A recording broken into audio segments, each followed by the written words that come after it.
we'll just get to it. And this is a first.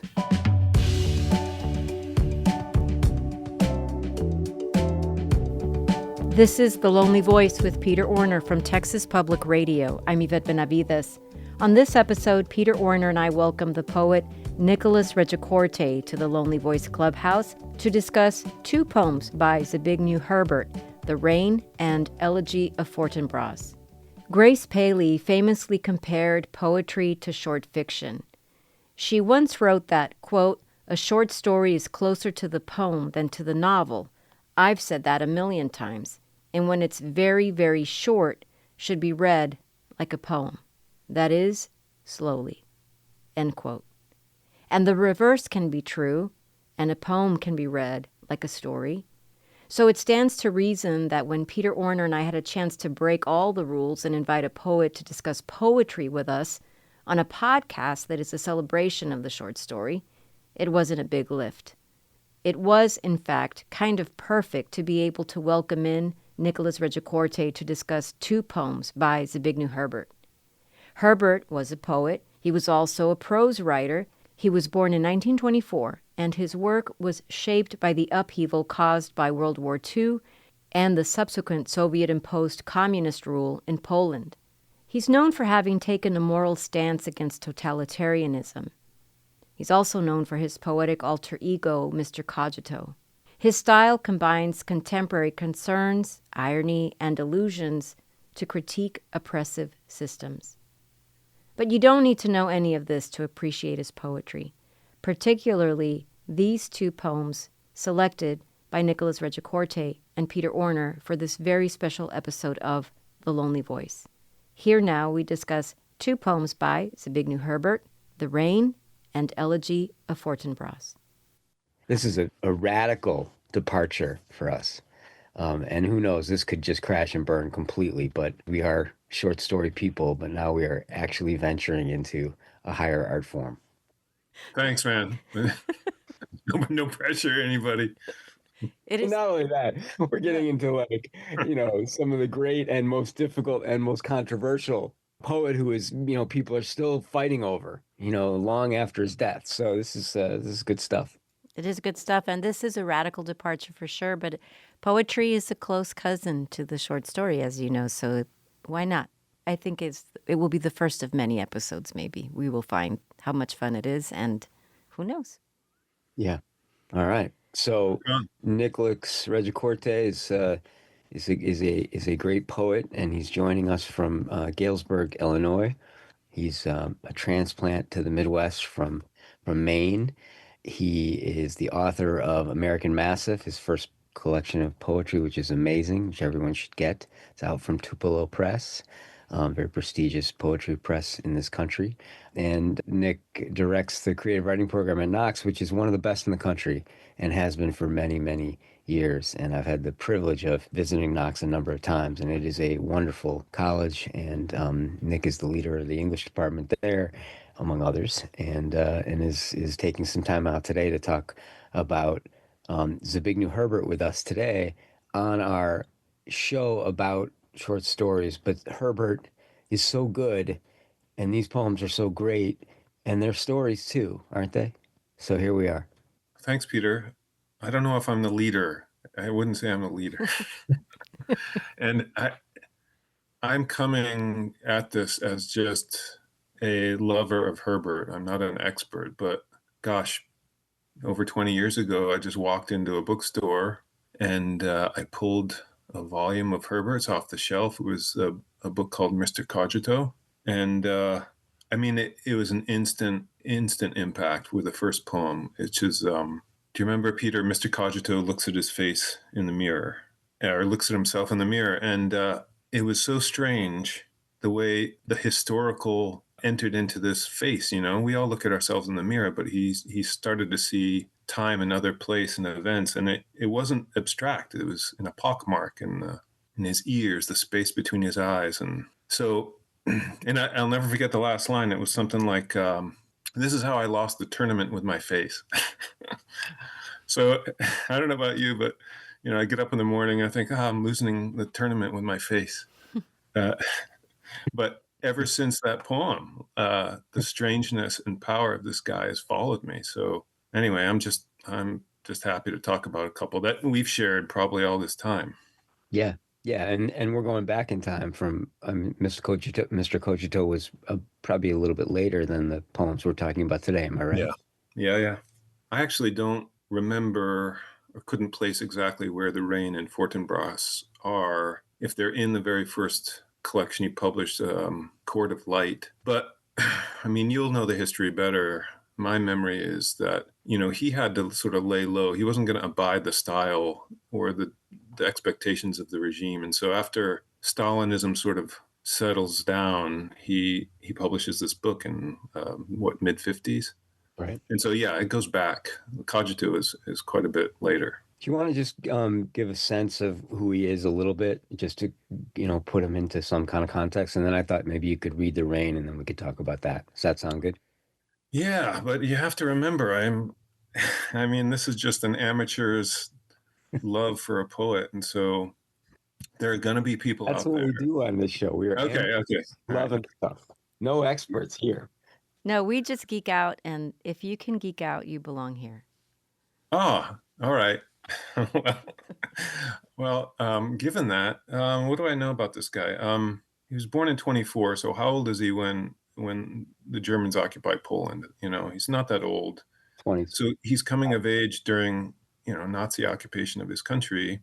And then, he continues to get educated. And I remember reading, like, he would continue his education in secret meetings. And, after that fever lifted and he's, still living under Stalinism, he continues, he gets educated in economics and the law, and I think the tail end of, we'll say, his university studies would be in philosophy. He made a key relationship with a philosophy professor there, and they exchanged letters for a long time. And Herbert sort of joking his way and apologetic, and the learned professor sort of tolerating but gentle with his student. And so that's the background. And then he's able to come out in the open and publish these fierce, spare, kind of unapologetic poems. And I think he's able to commit and find some success, and he starts to travel and then steep himself in the world of art and a wider world. But yeah, so that's somewhat of a sketch.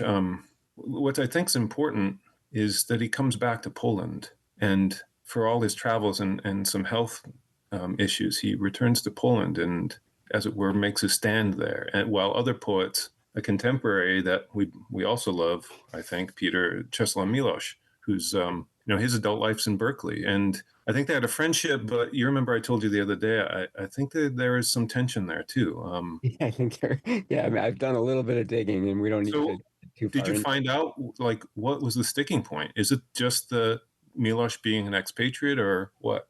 I'm not clear on it, but there's a lot out there. And just apparently something happened at a dinner party in Berkeley in 1968 between these two giants, and it involved drinking, and apparently it involved Herbert getting really pissed off at Miłosz. And who knows what the truth is, but apparently Miłosz said something to the effect of, like, Poland should be part of the Soviet Union, which is a little bit hard to believe him saying. But I don't know the spectrum of politics. I mean, I love Miłosz, but I think he's like every good poet. He's hard to pin down in terms of. I think he was not nationalistic, and I think that Miłosz, whether or not he said that or not, which apparently is very controversial, my sense is that Miłosz thought that Herbert was more nationalistic, and that to him was also a danger sign, I think.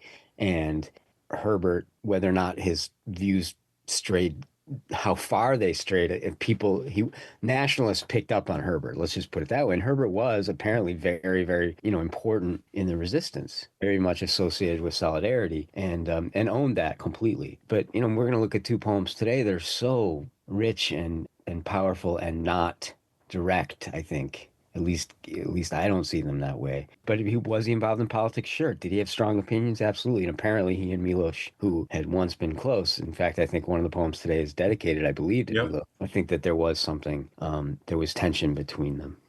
I love the anecdote, Peter, because of, well, two things I think of. One, wasn't Herbert's birthplace on one side of the border before the war and then on the other side after? Hmm. That's interesting to me. And the other thing is, I love, and I tend to believe the anecdote because Herbert has a kind of anger, or sort of, there's an indignation that appears now and then, which I just love. He suffers fools and he suffers delusions, not at all. You know what I mean? And so I can totally believe that after a few shots of Stolichnaya, he would lose his temper. He was not welcome in the Milos household again, apparently. That's what the post I read said. Anyway, but yeah, would you want to read The Rain and then we Yeah. can talk about it? Yeah. The Rain. When my older brother came back from war, he had on his forehead a little silver star, and under the star, an abyss. A splinter of shrapnel hit him at Verdun, or perhaps Grunwald. He'd forgotten the details. He used to talk much, in many languages, but he liked most of all the language of history, until losing his breath. He commanded his dead pals to run, Roland, Kowalski, Hannibal. He shouted that this was the last crusade, that Carthage soon would fall, and then, sobbing, confessed that Napoleon did not like him. We looked at him, getting paler and paler. Abandoned by his senses, he turned slowly into a monument, into musical shells of ears, entered a stone forest, and the skin of his face was secured with the blind, dry buttons of eyes. Nothing was left him but touch. What stories he told with his hands. In the right, he had romances. In the left, soldiers' memories. They took my brother and carried him out of town. He returns every fall, slim and very quiet. He does not want to come in. He knocks at the window for me. We walk together in the streets, and he recites to me improbable tales, touching my face with blind fingers of rain. I'm woefully without knowledge of Herbert, so I have been looking at the poems really just as the poems. But that was such a gorgeous reading. I feel like I've read this poem so many times recently, but I feel like it's made new. That was beautiful. Yvette, you know what? When I was talking about walking into the bookstore in Iowa, I was, how old could I? I think I was 21 years old. I didn't know anything about Herbert. I didn't know much about Polish history, but it had an instant impact on me. And I think that's a credit to the poetry, Yeah, I do too. I mean, so what comes through without knowing any of the things you all were talking about before you started reading the poem? Then, so you walk into the poem and you can you look in and you glean this idea of this broken body, broken mind, shattered spirit, all of that, but also this connection to history that this person still has. And that for some reason is what is so moving to me. This kind of he's still there with all of that, and that's almost the most tragic part of it. Yeah. Peter, you've lived with this for a long time too. Yeah, I mean, again, I always come to certain poets through story rather than, through knowing how the poem works. And so for me here, just this older brother coming back from war, with this injury that's in the shape of a little silver star, splinter of shrapnel, and then hit him at Verdun, which is, a major war of World War One. Grunwald, less familiar, and I looked it up this morning. Apparently, this is a battle from 1410. So already, he's kind of ranging into the more fantastical, and that wonderful parenthetical in the second stanza. He'd forgotten the details, which I just adore that sort of. I don't know. I sometimes talk about the beginning of Don Quixote where it's like in this village and I forget where it is, or it's not really important where it is. You know what I mean? Like you suddenly you trust somebody who tells you that they've forgotten the details. And here here we trust that there's a character here, who who has experienced all these things, and maybe has kind of almost experienced more history than is, I mean, absolutely humanly possible, obviously. Mm-hmm. It becomes that line about Napoleon is funny, but you think of somebody who's come back from any war with post-traumatic stress or with some kind of, some kind of injury, and that they're not themselves anymore. And that's how I see this. And Yeah. it becomes more beautiful than even that, but just at a very basic level. Your brother goes away to war and comes back somebody else. That to me is enough right there, Yeah. Yeah. Agreed. I mean, I read this as a brother and feeling the deep regret and loss as for a brother. But what fascinates me about it is this is feels like a particular brother. The poem doesn't start when my brothers came back. And as far as I know, Herbert, the poet, didn't have an older brother. He had if I remember right, a younger brother who died at 10 Hmm. and a sister maybe. This brother feels like a tangible, actual person. And I can't read it any other way. It's idiosyncratic, strange in the way that actual brothers and humans are. Like you said, you forgot the details, but where he shouts and he's regretting, he didn't make the friend he wanted in Napoleon, and we'll get there, I guess. But like the latter lines where this figure returns, the brother returns, and he's so careful not to intrude. He's knocking on the window. Yeah. The thoughtfulness of the inside of the house in that way makes me think of a specific person. But just like you said, how could it be that an actual person was injured at this battle, like you say, in 1916? How could he have been present in the 1400s at Grunwald? Or, his pals in the, what is it, the fourth stanza, are these military leaders from other times, 8th century or in Carthage. How far back is Carthage? Right. But I also read them as sort of like his buddies in the unit in World Yeah, War One. I mean, I kind of yeah, yeah. just, like you could easily have those names. Obviously, they're big famous names, but you know what I mean? Like I almost feel like there's an intimacy when he says his dead pals and Me too. the Yeah, dead pals. And I mean, you could read this without knowing that these yeah. are also, the historical figures, No, and I totally. I mean, I might have registered who Hannibal was at first read, but Right. uh, I wouldn't have had any. For a long time, I had no clue who the others were. I love that, and at the same time, I remember where the poem starts. The star. I think it's important to remember he's dead.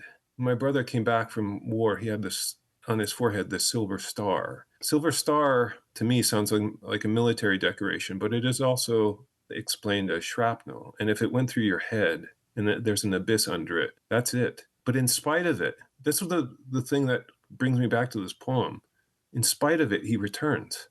Yeah. In spite of his death, he keeps returning. And he has personality. He talked a lot. He liked a lot of languages, history. And then it changed. And that change that leads into him becoming basically a statue or a monument is painful and felt. It's a wild metamorphosis that I don't know any other poet who could get away with that and persuade me that this is happening, There was next door growing up, there was a veteran soldier in World War II, and he was having dementia, and he would sometimes come over to our house in the middle of the night and talk to himself. Oh my This was kind of a thing that just would happen. And God. I don't know, when I read this poem, I always remember him and how my mother was the only person who could get him to go home. I mean, it was kind of weird having this old man in your house who would wander around in the night. Wow. I suppose maybe we should have locked the door, but um, and he would mutter to himself, and there was something about the way my mom was able to sort of like lead him home, Mm. that just the kind of kindness in that strikes me as being of the same tone of this poem. Wow. Did you write that down? Have you written that down? I've tried, yeah, somewhere. Yeah. Wow. I mean, yeah, I should have locked the door, except I don't know, you wouldn't have the story. Right. And also, I mean, I mean, he freaked me out. I have to I mean, one time he was in my closet, I mean, it was not, it was scary. how old do you think you were? I was 12, 13. Yeah. Yeah. Yeah. Wow. Well, in that respect, your reading of someone with PTSD, like the star on the forehead and under the star an abyss. I mean, there's a sense, the way you told that story, that it could be true, of somebody who's living, who just feels they didn't make it out, and can't escape the war. Yeah. But then you point out that line towards the end. He comes and knocks on the window, and we walk together in the streets. It's just, it's a beautiful poem, and it's, how do you place it? Is it, is it an anti-war poem? Is it a brother poem? I mean, it's all these Mhm. things. And again, it's a story of a relationship between two brothers, it seems to me. And Yeah. that's what I always return to it. Always. Agreed. I mean, I am caught between, it's almost a vertigo between, does this brother contain many? It's a generational thing. It's maybe a story about growing up in Poland, enduring the things he endured and seeing so many, or learning of so many who perished. But it's also, I've experienced the poem intimately, and especially after this metamorphosis where he turns into a monument and enters a stone forest, and he comes back. When we get to the point in that next to last stanza where they took my brother, just that line bothers me. They took my brother. Who's they? This force, this, cultural thing, or this moment that carries away this particular person that means a lot to me, carried him out of town. And then, like you say, and we've been, probably both of us, been thinking about knocking on the window for 20 years. Yeah. It's still striking to me. It's especially because it's a regard for the inside of the house and the speaker and whatever life he has. I don't want to enter. I'm not going to upend your life like that. If you want to meet me, come out. And then go meet the brother who can touch you, but is touching you through rain. There's a poem by Czesław Milosz, that affects the same kind of metamorphosis, where he's standing under some fruit tree that is in blossom, and he knows that when he looks up and the blossoms fall on his face, that it's my face and hers and his. And in other words, he's the living one to observe what's happening on behalf of all these dead. But that meeting between the living and the dead is what, in another poem, if it were all in the abstract, and I'm not sure it would be as affecting to me. But here, the touch of the face feels really intimate. That's one of the things I love about this poet is enormous things are intimate. Death, time, history becomes super intimate. And so, of course, you and I can read it as an actual brother, a real brother who returns. Yeah. Nothing was left of him but touch, you know, nothing was left him but touch. Even the way the way I misread that, I read it, nothing was left of him but touch, but the translation reads, nothing was left him but touch. Like nothing was left him, like somebody Yeah. left him something, as opposed to of him. It's a much stranger. Nothing was left him but touch. Touch remained. It's Mm-hmm. it's amazing. What Sounds story? like a language of inheritance. Like there's no inheritance for you. Yeah, Nothing was left. I touch mean, inherited. Do you even there's touches left, which is yeah. allows him to. I mean, I don't know. Yeah, Yvette, thoughts? There's this idea for me with he used to talk much in many languages, but he liked most of all the language of history. And when I moved to the next stanza, until losing his breath, he commanded his dead pals to run. At first, I'm thinking that the speaker is thinking back to the long past when they were younger and maybe more carefree, and the brother is somebody who liked to talk a lot and talked about history even. But then I lose that thread in the next bit because of the Napoleon did not like him. And then it does sound like, a disoriented person. Like he's talking Hmm. about his brother being disoriented and talking about these people he never knew, of course. We looked at him getting paler and paler, abandoned by his senses. He turned slowly into a monument. So, I'm trying to weigh, and I realize it doesn't really matter if he's dead or if is he alive with that silver Mhm. star, or is it shrapnel? Is the abyss the long abyss, the long forever abyss, or is it the long forever abyss of dementia, of a kind of losing his mind? And then I feel like it doesn't matter because it's a kind of death. And then the nothing was left him but touch.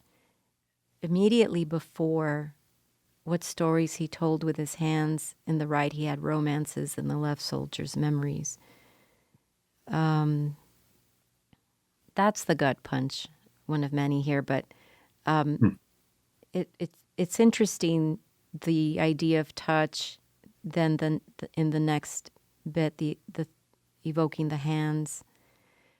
But I'm wondering about, in terms of the senses, the buttons of eyes means he can't see anymore, or he has a blanket, he can't perceive anything, or he's dead, but then the idea of touch, I'm trying to figure out in terms of, again, alive or dead. But I think sometimes when a person is, if he were alive, catatonic or something, or in the dementia, the only way you can connect with him is by something tactile. Right. To keep him warm, I don't know, to keep him comfortable, to touch him, but not to understand or not to be understood. Does that make sense? Like, that's the only sense that he can reach. Yvette, I love that. It reminds me that at the end, when the speaker and this brother meet, there's no exchange of story or language. It's, as you say, the only available thing is touch. Yeah, I've read this poem lots of times, and I think it's a credit to it that you still find new things. I love the way you both just read that. I'm glad also that you called attention to this painful moment. I mean, if part of it is regarding a real person who enters into story or history, that someone becomes a name as though it's engraved on a tombstone or sculpted. Herbert's meticulous with this, which seems fantastical or impossible. He turns into a monument, and then into musical shells of ears entered a stone forest. It seems so strange and abstract, unless perhaps it is a sculpture, but then the skin of his face secured with the blind, dry buttons of eyes. And I'm with you that many senses are now muted or unavailable or ended, but features are captured in that way, almost meticulously. The skin of his face secured as though it's fabric, and it's fastened to a model or fastened to whatever with buttons, and they're not eyes anymore. You can't see. And then, as you say, after that, of course, there's nothing remaining but touch. And I think it works, as you both said, both for a living actual brother and this other figure that, history is contains history, I think what's especially beautiful is the title, The Rain. Mm-hmm. It's as if every time it rains and he's out there himself walking, his brother's, he's with his brother. This mythical brother who's whispering him these stories, among them, that Napoleon, he wished Napoleon liked him more. That to me, it's just like there's a humor and there's a humanness in it that, if you're trying to track him politically, and people should and do, he was somebody who was very engaged and involved in politics. Here, I'm not sure I could sort of say how and why this poem is especially political, other than it being intensely humane, and treating, either if it's a dead war veteran or a live veteran, with a kind of human touch that that certainly we don't usually do. It's just again, as a fiction writer reading this, I'm like, I see the characters and I see knocking on the window, and whether it's real or not, I don't care. I'm just incredibly moved by the two of them, whether our speaker is alone or not, walking down the street and listening to these stories as he walks in the rain. It's but Herbert wrote prose and it was great. But this, if you can do this, then I'd say this is the ultimate. Like, he No, it's. doesn't I need to think be 7-page story, So Yeah, I know. I think it's semi-miraculous that I wouldn't rule out either possibility that we just talked about. And that, I mean, when I read a poem, what I feel is a great poem and is startling and moving, I don't think it can mean anything. I'm not crazy about the idea. A poem can mean anything to anyone at any time, but I do think it can mean at least a couple things, and they might disagree with each other and still live in the poem in a way that shouldn't work in any other way, but it does here. I was just going to say, I love that you said you highlighted how funny it can be. I remember in one of the introductions to Herbert, I think it was A. Alvarez was talking about irony and ironic tenderness, but I'm shy about allowing the irony as much as humor paired with the darkest and melancholy things. Even when we get to Fortinbras, I don't know that there's irony there, but there is a little bit of humor available. Like Hamlet, you're not you can't handle civic management and sewers and these things. They took my brother and carried him out of town. He returns every fall, slim and very quiet. He does not want to come in. He knocks at the window for me. So I've read this poem so many times the last couple of days, but just at this moment, I'm looking at it and thinking about it in terms of he returns every fall, perhaps because the speaker is thinking about him every fall for a particular reason, whatever that reason is that he is recalling him in the fall at a particular time of the year. And it's not like a super intrusive thing. He just comes to him. And when he goes outside, when he's going about his life, going about his day, walking down the street, he recites to me improbable tales. Of course, maybe he's thinking about, he's remembering. And the touching my face with blind fingers of rain. Not to be too, but is it rain? Is it something else? Is it? But yeah, there was something as I'm looking at it around this idea. Maybe because here in San Antonio, people are so gaga about Day of the Dead this time of year, and sort of evoking the spirit of recalling people, memorializing people. But anyway, all of that aside, he returns every fall for whatever that means, but in his in the speaker's mind and memory. Anyway. Yeah, I love that it's possibly an anniversary or a moment that it's unavoidable. Every fall, when this starts to happen, I will remember. If from the speaker's point of view. No, but I think one last thing. Do you know that beautiful line? And I'm not a huge Cummings fan, but I'm sure you guys will know. This idea of Rain having small hands. Yes. It seems a little bit of that, tiny bit of that. That kind of, because that is it's an undeniably beautiful line. I think, and we're probably not supposed to say him, Woody Allen, but in Hannah and Her Sisters, he uses that line. Anyway, it just struck me. Well, yeah, it's hard to leave this poem, isn't it? I mean, I can allow that there's some kind of reincarnation going on too, if that's part of where this was going. I think it was important to think about the mind of the speaker and memory, because of course that's also true, because this is one man, Zbigniew Herbert, writing the poem. But the possibility that actual rain also contains the touch of someone loved, it still affects me. So who's reading Fortinbras? I was just looking at the play.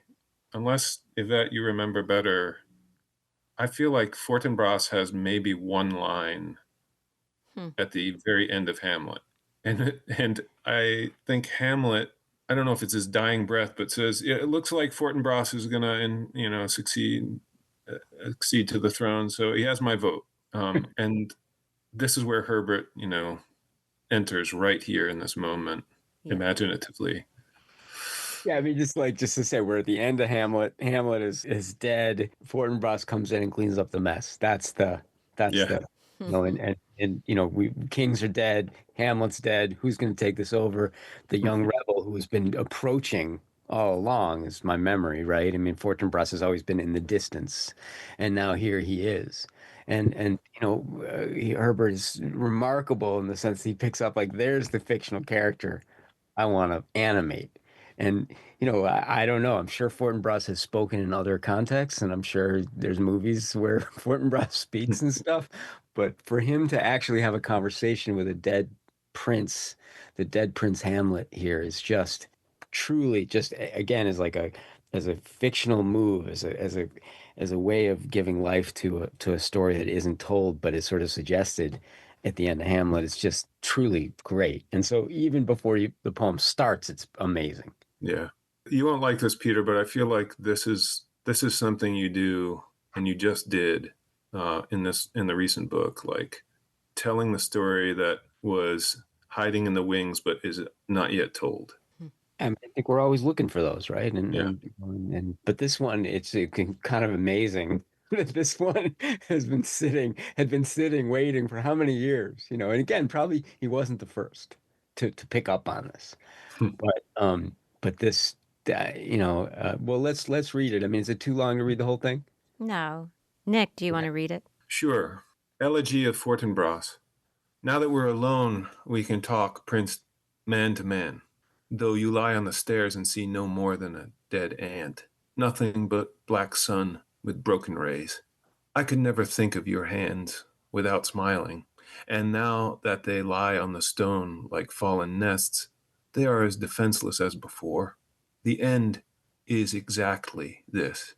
The hands lie apart, the sword lies apart, the head apart, and the knight's feet in soft slippers.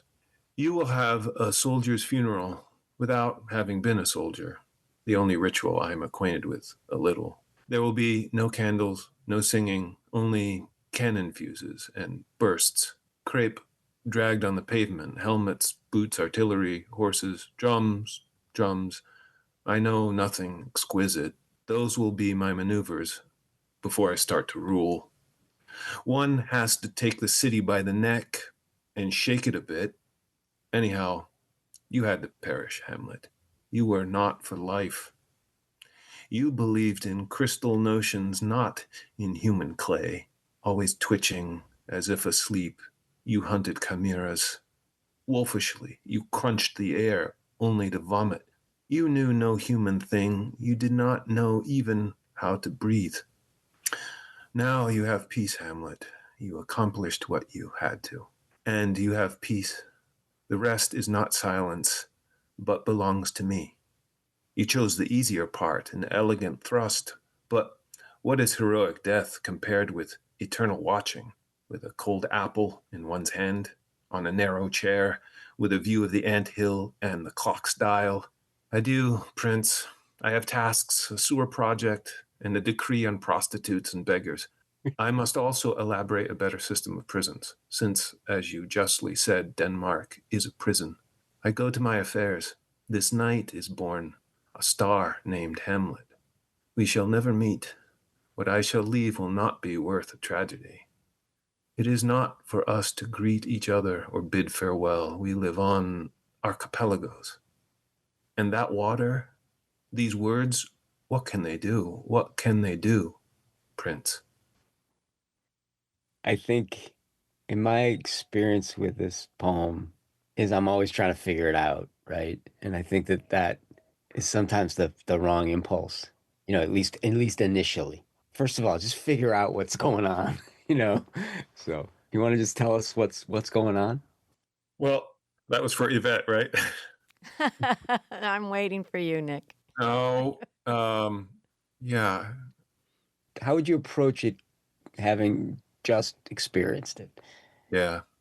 Can I just go back to what you just said with respect to we shouldn't try to, what was it, reduce or understand or when first approaching a poem. I like that. Let's just see what we can undergo without trying to crack a code or make it into something, something it might not be. Right. I know you love Alan Grossman, Peter, so maybe it helps to think of what I believe he said, which was a poem is about something in the way a cat is about the house. And it's jolly. It's a jolly image, but it allows for, the poem to have its own space, and for it to be not just intention, not just delivering a moral, but to allow attention and wondering and exploring. But I think here, not to be like, a flat-footed fiction writer, Mm. here I got a general or some kind of soldier, who's just come into the city. I guess it was a destabilized situation, right? With Mhm. with Hamlet and his father, his uncle fighting, right? And this is my memory of the play, which has been a while. And so, Fortinbras is on the march, and he ends up, being there right at the Mhm. moment after the tragedy is unfolded, and most people are dead, Yeah. except Fortinbras. So now he's here, and in real life, he probably didn't take the time to talk to a corpse. But in this poem, now we're alone, Prince. We can talk man to man. Yeah. I mean, first of all, the Yeah. first line is hilarious. I mean, I read Yeah. this poem as not just funny, but very funny. But Mm. also, like, so what is he saying? And that's what I don't want to do, is like get to that, like, Yeah. get to the politics of it. But it seems that Fortinbras is in wasting very little time getting to the politics of it. And yet he's kind of looking at, anyway, you had to perish, Hamlet. You were not for life. Hmm. You believed in crystal notions, not in human clay. Hmm. You're always twitching, but you don't know how to breathe, Hamlet. Hmm. What's in and we know Hamlet is indecisive, right? So it's an amazing scene to me. Yeah, I think this, in the simplest way, it's this moment of addressing the dead, and it's just a conversation. Um, so everything you said, yeah, but to think about over time the difference between the two. Sometimes I found myself, when I go back to the poem, arguing with Fortinbras a little bit. Like, well, I don't know. I think maybe Hamlet knew something about human clay. There's the whole scene, where he happens upon the grave of his, what was it, his of Yorick, and he's lifting up the skull, and I knew you once, Yorick. He's holding the skull. He knows plenty about human clay, but there's something about the poet in Hamlet that I think is ill suited to, at least to Fortinbras, Yeah, to from this world. Fortinbras' point of view, he's like, look, yeah, you may have lifted the skull, and you may think but you don't really know. You know, Yeah. that I wouldn't have bothered to pick up Yorick's skull, and I would certainly wouldn't have, taken the time. I would have walked Oh right gosh. past. I got things to do. That's a great line. Actually, I wouldn't have bothered with Yorick's skull. I got stuff to do. Wow. I just like the deep understanding that Fortinbras has about Hamlet and himself. I think it takes something for a person who's not a dreamer, who's so pragmatic, who's so practical, who I have a sewer project and a decree on prostitutes, and I got to go do some stuff, and who looks down his nose at the twitching and the crystal notions. But I think it takes something for a person, Fortinbras, to be able to understand the differences between the two Hmm. of them. And that Hmm. adds an extra layer, I think, of dimension to the speaker that I really like and that I appreciate, because I think that's a very real thing in people people like this. If we want to sort of bring this out and say, what resonance do I find, standing in a bookstore when I'm a much younger reader, reading a poem like this for the very first time and not knowing from Fortinbras, right, or something. But I like that he gives Hamlet his space and his place, that he really understands that, he's just too beautiful for this world, right, that kind of thing. But yeah, I like that extra dimension, that if he can understand that about him, it says something about the speaker. I think you kind of get to it though. Like, he's too beautiful for this world, and I think maybe some of the controversy about this poem is to how to see how Fortinbras is seeing Hamlet, and I think you're onto something, because I think you could easily see it as a complete diss, and it is in some ways, but also I think he's honoring. And I think that's where the sort of interpretations seem to maybe verge, is like, how are we to see, is Hamlet just a ridiculous figure? You know, to the Fortinbrasses of the world, who we got to give credit. They're the ones who do run the sewer systems, you know? So, what would we do, you know? I never read it quite as a diss, but it's just like somebody who's been sobered by practical considerations. Hamlet spends all the play obsessing over, Because he's a spoiled rich kid. yeah, and obsessing over something that does nothing to advance the causes of the state or help anyone. It's just, how can I get revenge in the right way and set things right? But the thing that, Yvette, I love that you mentioned, is it appears all over the poem. It's like, if I think in the first stanza, is there a note of envy on behalf of Fortinbras, maybe, or just a little bit of love? I could never think of your hands without smiling. I mean, what's interesting about that line is it might run two different ways. Like, there's an irony about it, but I don't know, is there an admiration? And then here's another line that cuts both ways. You will have a soldier's funeral without having been a soldier. Now, stop. Before we read on, that sounds like, oh, I'm going to esteem Hamlet because of my admiration for him. But then we realize, well, actually, Fortinbras in the next line doesn't know what else to do. This is all I got. Yes, but you know what you're pointing to, that I'm now seeing just in this moment? You will have a soldier's funeral without having been a soldier, the only ritual I am acquainted with a little.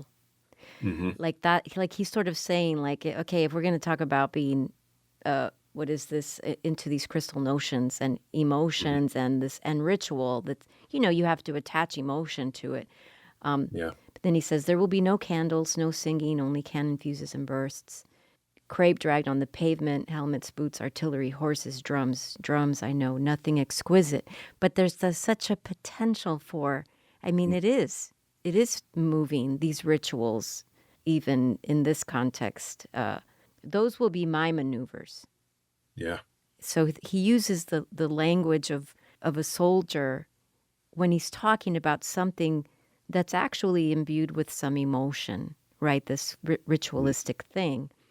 Before I start to rule, those will be my maneuvers. So he brings it back to a less emotionally charged kind of scene or situation. Yeah, but we are going to do some honor. We're not going to have candles, no singing, some cannon fuses and bursts. Yes, but then he's going to take the city by the neck and shake it a bit. Yeah. So Yeah, there's work to be done, but he realizes that the people might want a little honoring. And I said Hamlet was a spoiled rich kid. I think that's not a very sophisticated interpretation of the play, but but was a guy who, I mean, look, if you're gonna kill your uncle, right? I mean, why the indecision, right? So, I think he had a certain luxury, that was playing out. Whereas, look, if he wanted to be, it's not like he wanted to be king necessarily, or at all, really. He wants to avenge his father's death, which is very honorable. But, the problem is he doesn't do it, or at least it takes him, quite a while. And so Fortinbras is not a guy who would mess around. If he decided he was gonna go with a plan, he was gonna do the plan. And so they're very, very different people. But I think, to go back to, I never think of your hands without smiling, that's the next line that gets me the most. And now they lie on the stone like fallen Yeah. nests. Yeah. That is just that is not that's not a diss. That is like, wow, look at these beautiful hands. A nest on the ground is a sad, poetic thing, and he recognizes that. So Fortinbras isn't without his own. And yeah, just to consider the amount of time the poem gives for this soldier, this pragmatist, this statesperson, to note that a beautiful thing like that. I couldn't speculate on, in the world of Shakespeare or the play, whether they were friends, but it's intimate and loving, and pained by the loss. And then maybe it's too soon to say, but like the last note of the poem is where the elegy reaches a tone that in pitch that it might be what we'd expect, that we're unified in this image, but we will never touch. And I think it's deeply sad, but also true. And this is the place what we've been talking about, where I think of the poet himself and what it means to write under the conditions and under the influence of the history that Herbert's writing in. I don't see Herbert as Hamlet, nor do I see Herbert as Fortinbras exactly. I mean, they're contained in the same person, and here it is in this poem. And definitely, by the time I get to Mr. Cogito, I feel like those ways of seeing are available to that persona, which here is introduced as archipelago, maybe. But I do think that I think this has been an important poem to a lot of people for years and years and years. And I do think that people sort of, Alvarez in his introduction, he says in Elegy of Fortinbras, Herbert tenderly and regretfully acknowledges the ascendancy of worldly sanity over poetic Yeah. ideals. It's the inevitable choice of a poet who, like all his compatriots, had lived through a violent historical nightmare. What I don't, how I just don't know. I don't read this poem as being like a necessarily regretful about Fortinbras. I just think it's a poem that recognizes that there's how else do you do this? Mm-hmm. You do need sewer projects. You do need decrees on prostitutes and beggars, maybe.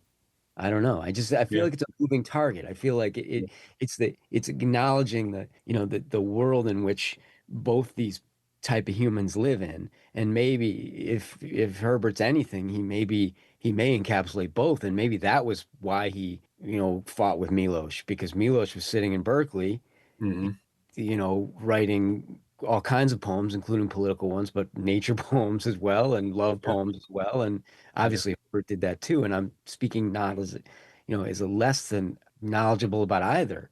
But it seems to me that if anybody knew how the practical application to things, it may have been Herbert who was there much of the time under Stalinism and under communism in Poland. Yeah.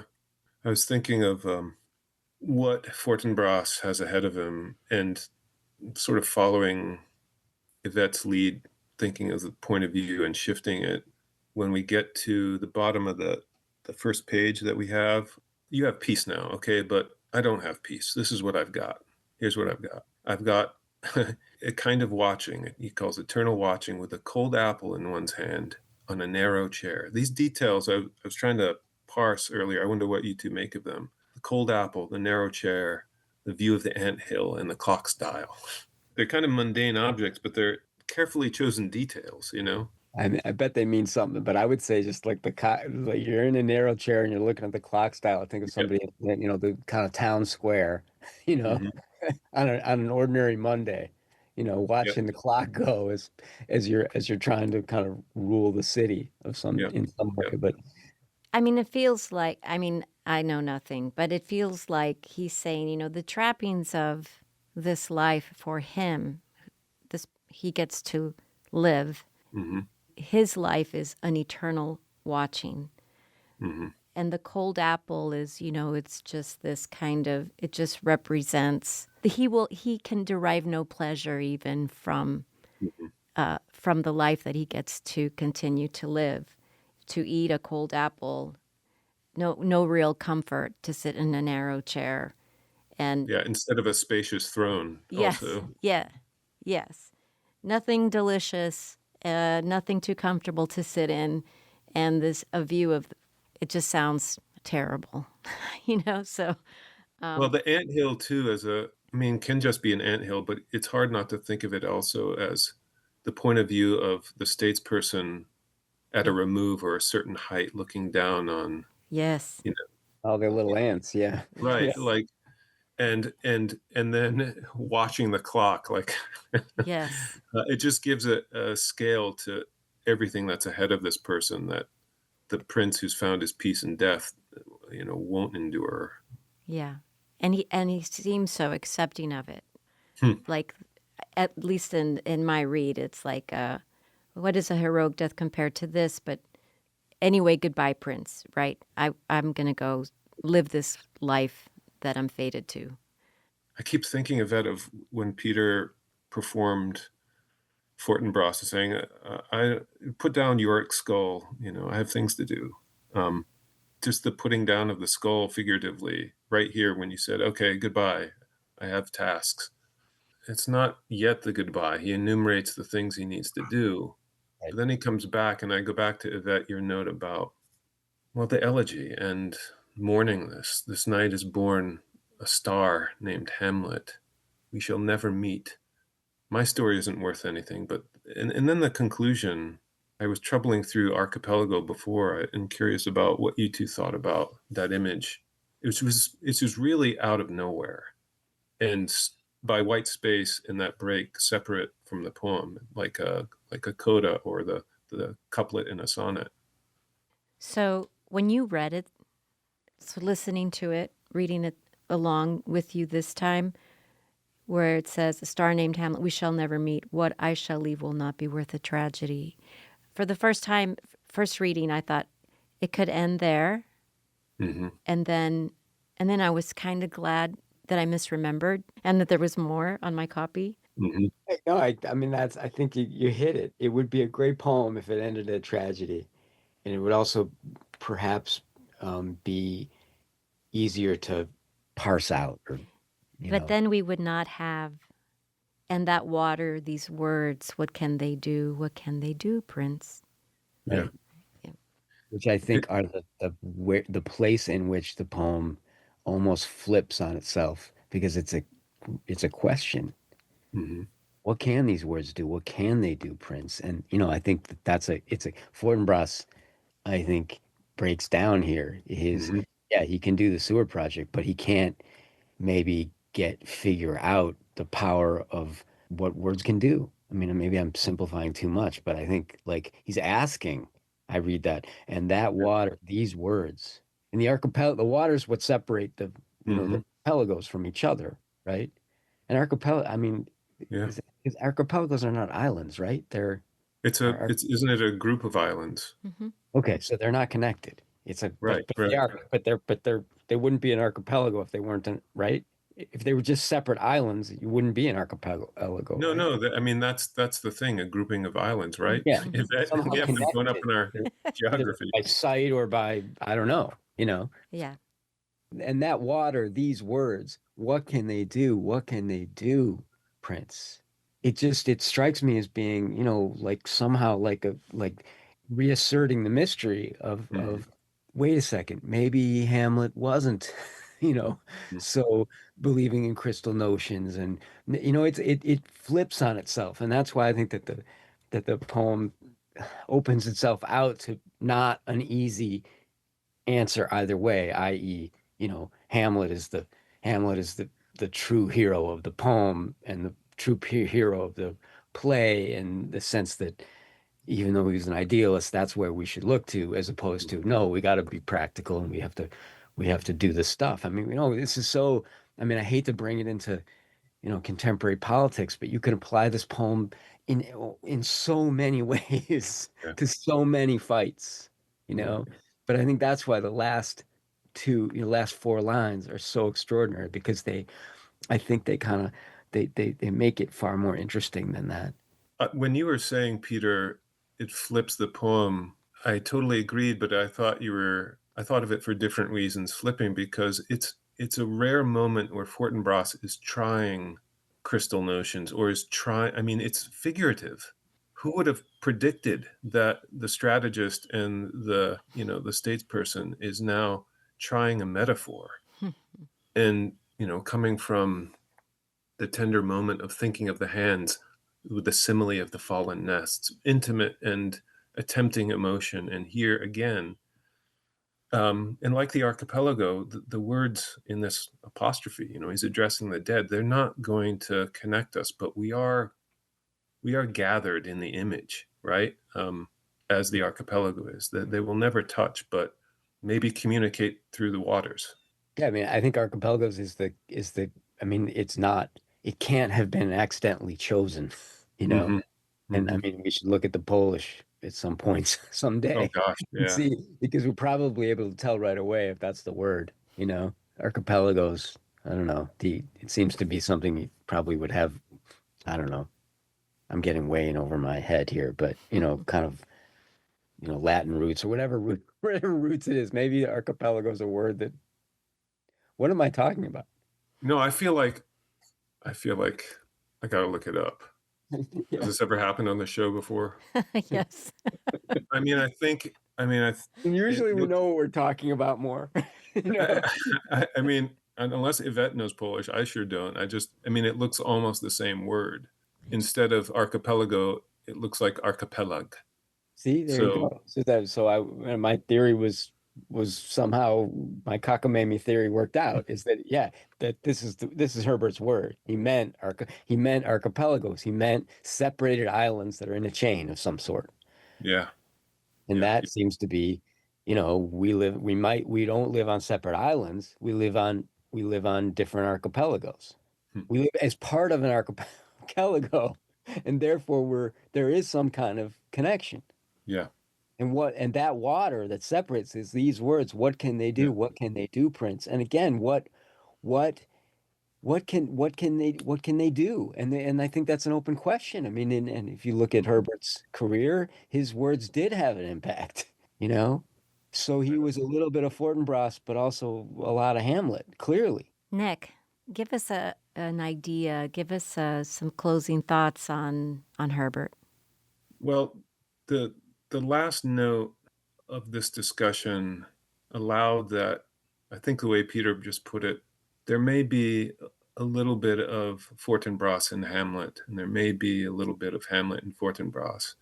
Earlier, Peter, you mentioned Don Quixote, and I just a week ago finished reading it, I told you, and I was thinking about the way the really grounded character drifts toward the poet, and the poet, or the one with crystal notions, drifts and ends up grounded again. And how deeply sad it is in Quixote, that last scene. I'm saying, everybody, I'm back to my senses. And Panza has that great speech about don't let yourself die. The worst way to die is to let yourself just die without being murdered. Or it'd be better if you were murdered, out, on your horse on Rocinante and so forth. But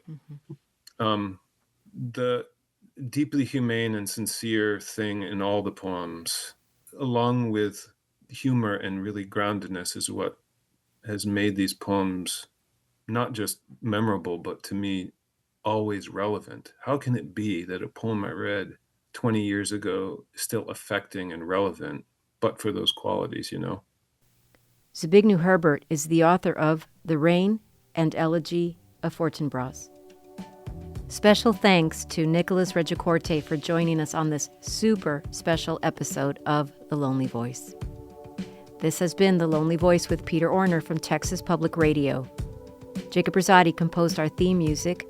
Dan Katz is Texas Public Radio's news director. I'm Yvette Benavides.